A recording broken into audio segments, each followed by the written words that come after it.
आप I hope आप सभी अच्छे होंगे। प्यारे बच्चों, आज हम करेंगे कक्षा 8 की हिंदी के एडगेट अभ्यास पुस्तिका के पार्ट 1 को। इस पार्ट 1 के प्रश्न उत्तरों को देख लेते हैं बच्चों। बुक का जो हिंदी का पार्ट 1 है उसका नाम है वर्दे। इस पार्ट का जो प्रश्न क्रमांक 1 है वो है, कवि स्वतंत्रता का मंत्र कहाँ भरने की बात कह रहा है। तो इसका उत्तर आप लिखेंगे, कवि स्वतंत्रता का मंत्र भारत में भरने की बात कह रहा है। इस तरीके बच्चों, इस पाठ का जो प्रश्न क्रमांक 2 है वो है, विद्या की देवी किसे कहा जाता है। तो बच्चों, विद्या की देवी सरस्वती जी को कहा जाता है। इस तरीके से इस पाठ का जो बच्चों प्रश्न क्रमांक 3 है वो है, नव नव से कवि का क्या आशय है। तो इसका उत्तर होगा बच्चों, नव नव के माध्यम से कवि कहना चाहता है कि सभी प्राणी नए भारतवर्ष की रचना करें और उन्हें इस निर्माण में सभी नए साधन प्राप्त हों। ठीक है, जो हमारा नया भारत है उसकी सब रचना करें और उसके लिए जो भी उन्हें साधन चाहिए वो सब उन्हें मिले। तो इस बच्चों जो प्रश्न क्रमांक 4 है वो है, निम्नलिखित पंक्तियों का भाव स्पष्ट कीजिए। यहाँ पर हमें एक पंक्ति दी है, काट अंध डर के बंधन स्तर बहा जननी ज्योतिर्मय निर्जर कलुष भेद तुम हर प्रकाश भर जगमग जगमग जग कर दे। इस पंक्ति का हमें भाव लिखना है। तो इस पंक्ति का भाव होगा बच्चों, अज्ञानी पुरुषों का अज्ञान दूर करो और ज्ञान का स्रोत बहा दो, उन्हें दूर करें और ज्ञान के प्रकाश से संसार को जगमग कर दो, और जितने भी पाप दोष हो तथा अज्ञानता है उन्हें दूर करें और ज्ञान के प्रकाश से संसार को जगमग कर दो। तो इस तरीके से आप इस प्रश्न का उत्तर भी लिख सकते हैं। इस पाठ का बच्चों जो प्रश्न क्रमांक 5 है वो है, नवजात शिशु के चरण कमल के समान सुंदर हैं। वाक्य में उपमेय उपमान साधारण धर्म एवं वाचन शब्द छांटकर लिखिए। तो इस वाक्य में बच्चों जो उपमेय है वो है कमल, उपमान है वो है शिशु, साधारण धर्म है वो है कमल शिशु, और वाचक शब्द है वो है सुंदर।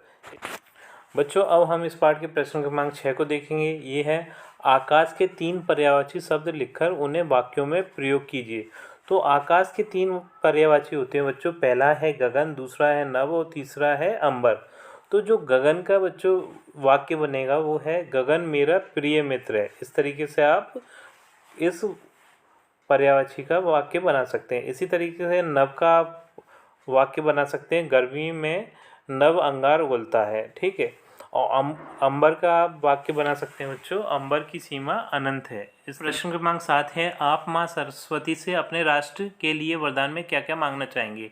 तो यहाँ पर हम लिखेंगे, हम माँ सरस्वती से, यहाँ इस जगह पे आपको से लिखना है बच्चों, सरस्वती से हमारे देश के लिए सिर्फ एक ही वरदान मांगना चाहेंगे कि हमारे देश के प्रत्येक नागरिक को एक अच्छी शिक्षा, ये बच्चों अच्छी शिक्षा 2 बार ही हो गया है, एक बार काट लेना आप, प्राप्त हो, जिससे वह आगे बढ़कर अपने देश का नाम पूरे संसार में उज्जवल करे। मतलब देश का हर व्यक्ति जब पढ़ेगा तभी हमारा देश आगे बढ़ेगा। अब चल जो बच्चों प्रश्न क्रमांक 8 है वो है, वर्दे कविता में वीणा वादनी किसे कहा गया है।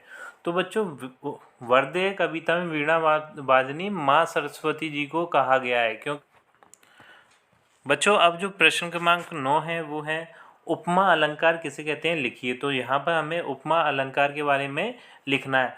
तो इसका उत्तर होगा, जब किन्हीं दो वस्तुओं के गुण आकृति स्वभाव आदि में समानता दिखाई जाए या दो भिन्न वस्तुओं की तुलना की जाए तब वहाँ उपमा अलंकार होता है। इस तरीके से आप ये प्रश्न क्रमांक 9 के उत्तर को भी लिख सकते हैं।